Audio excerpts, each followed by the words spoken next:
ils avaient épuisé la série de banalités et craignaient d'exprimer des propos personnels.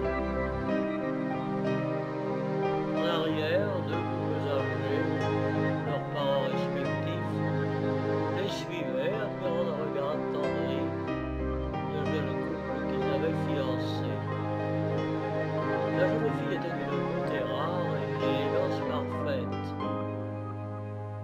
Son fiancé, un peintre de talent, avait été subjugué dès qu'il l'avait vue par cette pureté de ligne, cette figure sans défaut, cette harmonie des gestes qui faisait vivre la grâce.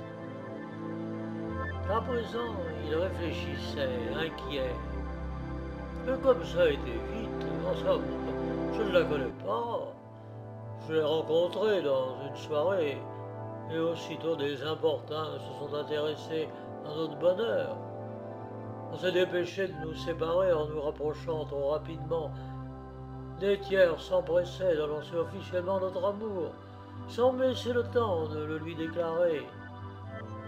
Le résultat, je l'épouse dans 3 semaines, et je ne sais rien de son âme.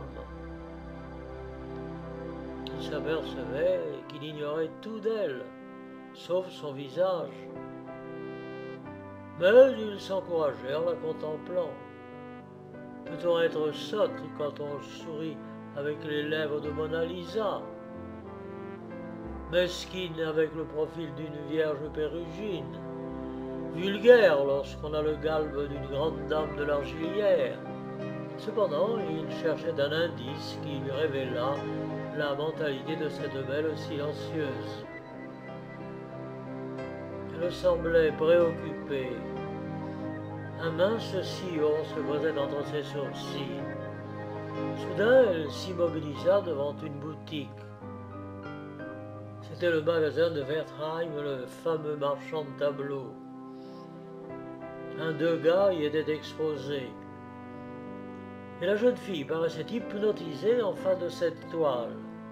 Le cœur du fiancé bondit de joie. Comment elle comprenait Degas?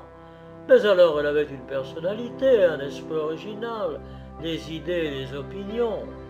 Tendrement, le jeune peintre interrogea. « Vous regardez ce Degas ?» Elle répondit gravement, d'un air absorbé. « Non, non, je regarde le reflet de ma silhouette sur la vitre. Décidément, Max ne sait pas couper les jaquettes. Oh, je cesserai de me faire habiller chez ce tailleur.